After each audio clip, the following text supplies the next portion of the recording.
ओम शांति।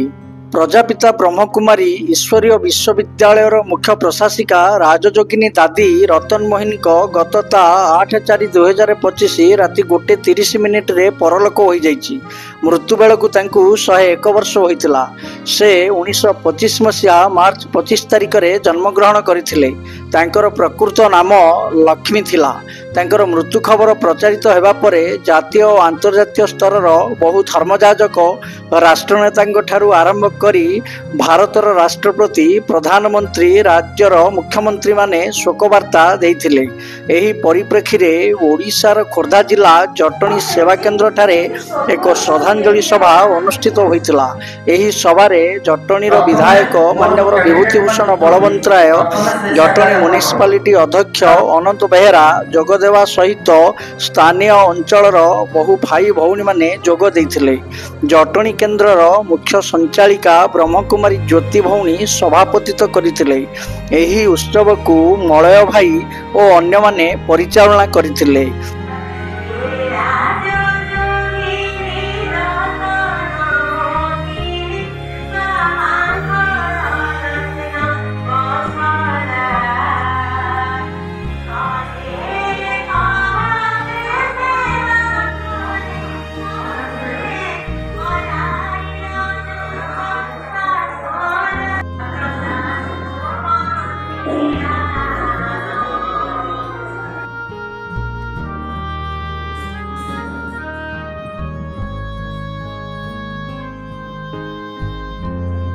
अन्यतम बुझौले सेती आमर रतन मोहिनी दादी से प्रभुत्व सबुतर भरपूर ताको खाली रत्न पाइछन्ति ज्ञान रत्न से भरपूर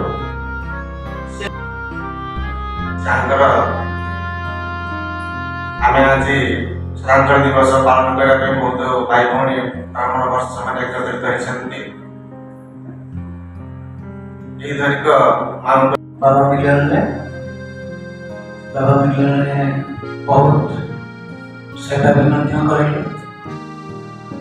मोर एत सौभाग्य मत नवरंगपुर जन दादी रतन मोहिनी दादी स्मरण करुचे। 2007 मसीहा यहाँ आसला परठू प्रति वर्ष होइछि तो क्लास अटेंड करिछि। एते सब सब देवी देवता माने ही आसुछन तो सेमाने जय बाबा साकार बाबा थिले। साकार बाबा सब जो माने कि जगिया थिले सब से महालर नाम दिया गला लाख भवन बंचे जाइथिले। कि से दिन अमृत बेला परे समस्त को एक एक विभूति जो मानकर यज्ञ त्याग आज जातीय श्रद्धांजलि जटणी मैंने विधायक को मैंने अनुरोध करते आसमें आमर नगरपाल अंत भाई मैंने समस्त मत जानी अंत भाई आम म्युनिसिपालिटी चेयरमैन को जानी अंत भाई प्रथम मोर जो कैंडिडेट मान जितुंटी प्रथम से शाखा बनमाली कलम मोर चेयरमैन जे जितब मोर निर्देश था मुझे मुंडिया मारिक आस तेणु से पठाई मुझे विधायक पद सहित रही चंद्रभूषण कहले रास्ता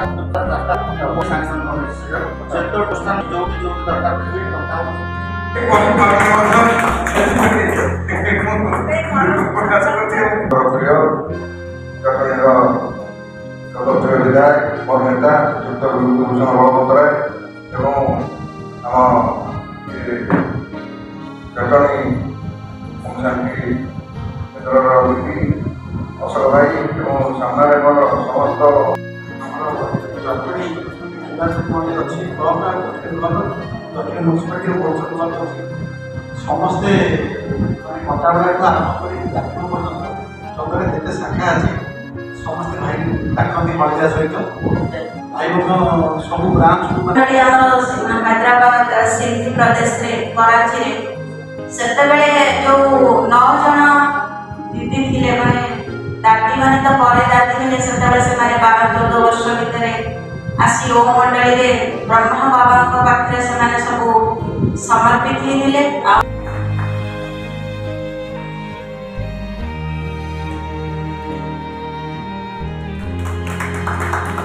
ସେଇ ଦିନ ହିଁ ସେ ମହଲର ନାମ ଦିଆଗଲା ଲାଖ ଭବନ, ଯୋଉଟା କି ଭକ୍ତି ମାର୍ଗରେ ଥିଲା। ପାଣ୍ଡବ ମାନେ ବଞ୍ଚି ଯାଇଥିଲେ କିନ୍ତୁ ସେଦିନ ଅମୃତ ବେଳା ପରେ ସମସ୍ତଙ୍କୁ ବାବା ପାହାଡ଼ିକୁ ନେବାର ଯୋଉ ଯଜ୍ଞର ଏକ ବିଭୂତି ଯୋଉମାନଙ୍କର ସେ ବହୁତ କିଛି ଶରୀର ଦ୍ୱାରା ମନ ଦ୍ୱାରା ଏବଂ ନିଜର ସଂକଳ୍ପ ଦ୍ୱାରା ବହୁତ କିଛି ଜଟଣୀରୁ ବୀରକିଶୋର ବାରିକ, ଅଙ୍କୁଶ ନ୍ୟୁଜ୍।